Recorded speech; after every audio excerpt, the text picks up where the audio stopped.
Okay, we've got another great, I mean, when I say great, I mean all-time world great musician, songwriter, genius, father of the modern blues, greatest blues songwriter who ever lived, Willie Dixon.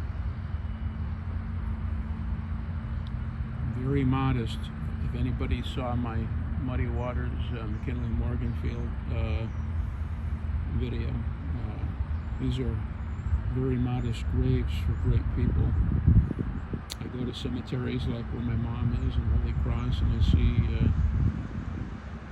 huge memorials to people that I'm sure were great in their own small way, but hardly in the status of somebody like Willie Dixon. And of course, I mentioned to the office who helped me find this today, we're all equal in the eyes of God ultimately when we pass.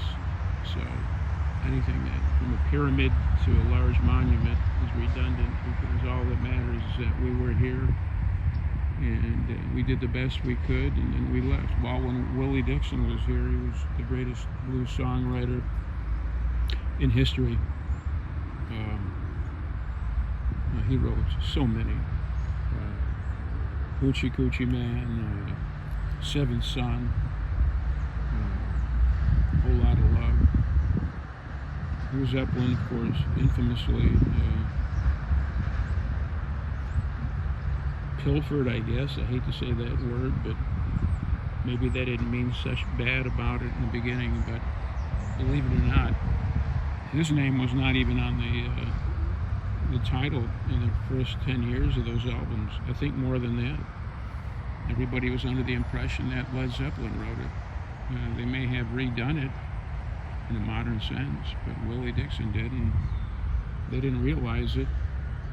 The family didn't until Shirley, his daughter, in 1980 was listening to some music at her friend's house, and she said, "You know, this sounds just like Dad's song." And they eventually settled out of court, and I guess they got a somewhat substantial sum because they were able to buy the Chess Museum, the Chess Records building, with some of that money. And I have a video of that tour too. I'll put up later with a lot of pictures. But anyway, there's not much more I can say. I was going to bring a lyric sheet and just read out maybe one of the songs. My favorite, I don't remember all the lyrics, I didn't do that, but my favorite probably, and yours probably, would be Hoochie Coochie Man, because there's a couple choruses that are just a trip. I've got a black cat bone, I've got a Johnny Cockaroo, you know, I mean, it's a hoodoo or kind of a song, you know. In those days, in these days too, but especially in the 50s, 40s, and 30s, there's an element of voodoo spirituality, because a lot of people came from New Orleans, and even in the black community today, not to demean them by any means, because we all have our beliefs that everybody wants to believe, and they can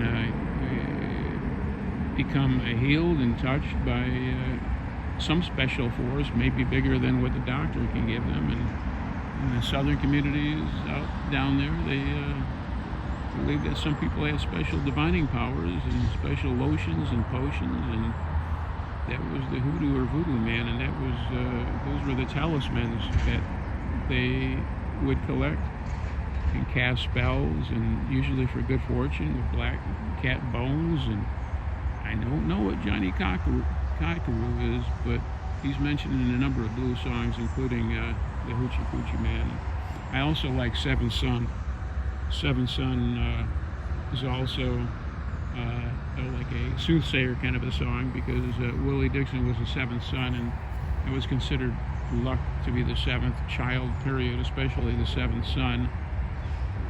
Born on the seventh day. I think he might have elaborated a little bit with the lyrics, because that's basically what you can do when you write a song. And listen to Seventh Son. Johnny Rivers has a great cover of it too in the 60s. he recorded live at the Whiskey A Go Go, and they're just great lyrics. Now, blues songs typically sound kind of the same, like, you know, I'm so down, I don't know what to do. I'm so down that down is looking up to me. You know, that kind of stuff, you know, or whatever. Willie took it to a different level because he told stories in his songs, and it made them more substantial, and had a gift for that. And he did that when he was a child with his siblings. They would come up with, especially his brother, they'd come up with little rhymes, and his mother would give them a word, and they'd have like a game. What can you rhyme with this? How can you put this in a sentence? And he remembered that, and I don't know exactly how he got into songwriting or such, but I know he was a double bass musician, and he's on a lot of the chess sides, a lot of the great songs, including just so many that I'm sure you've heard of. He played double bass on. He was a great double bass player. That's an acoustic stand-up bass, and he had a certain way he'd play on it that would riff a little harder and more rhythmic than the typical jazz or other ways of playing it. And it was a great backbeat, and it didn't have to be acoustic, it didn't have to be electric, and he really ripped into it. But he played in such a way where everybody wanted him to be on their sides.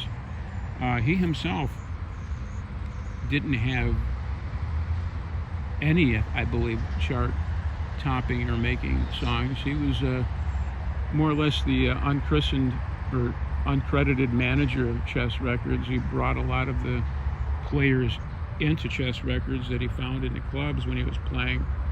He interceded for them when they wrote contracts. He tried to look out for the players, saying, hey, Leonard and Marshall are going to probably rip you off, so just be careful. Make sure you ask what you have coming, or else you're probably not going to get it.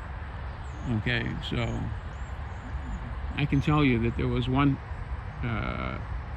artist there that was so mad at Leonard Chess that he brought a gun. I shouldn't say this over somebody's blessed grave, but they brought a gun to the office, and he was going to take Leonard out because he didn't think he got enough money on his #1 song. I don't know. I forgot the guy's name, and they ended up talking him down, and that didn't happen. But there was a lot of tough times. A lot of these guys didn't live too long. I know Willie lived fairly long for a blues guy, God bless him. 1915 to 2092, so that would be 82, 77, so he lived to be 77 years old. I was saying in my video of Muddy Waters' grave that he died at 67, 10 years earlier, younger than Willie, and when we were a kid, we thought they were so old, and I said in the other video, I'm 63, so I'm like right in that range with these cats. So I can really appreciate what they did. Now, like Muddy's grave, you can't overemphasize or understate possibly what this man did for such a modest grave. It doesn't signify anything other than somebody left a quarter and a dime on there, but it doesn't have to. He doesn't need a monument. He's got musical note clefs and a guitar on his grave. Okay. It's just in a off part of the cemetery by the office down there. I had to ask somebody to help me find it, but this is a truly great man. I don't mean to go on any longer than I have, other than check out some sides on Chess. In the 50s, they just put out 45s and 78s, all singles with B-sides. So the B-sides were just as important because most of the songs either appeared on the A or B side, and so the B-sides were treasured over the years because that was another whole song. Some of them were great and could have been hits. I was explaining before that one of the reasons that there's different songs on the other side were because when they put a single out, often they put two really good songs because they didn't know which side the DJ would flip, and that's why the Beatles had a lot of double hits. Like I believe We Can Work It Out had Day Tripper on the other side. So, I mean, sometimes both become hits. But anyway, I think I've said enough. I'm really proud to be here and testify. And as I say, I'm only physically standing over Willie's grave.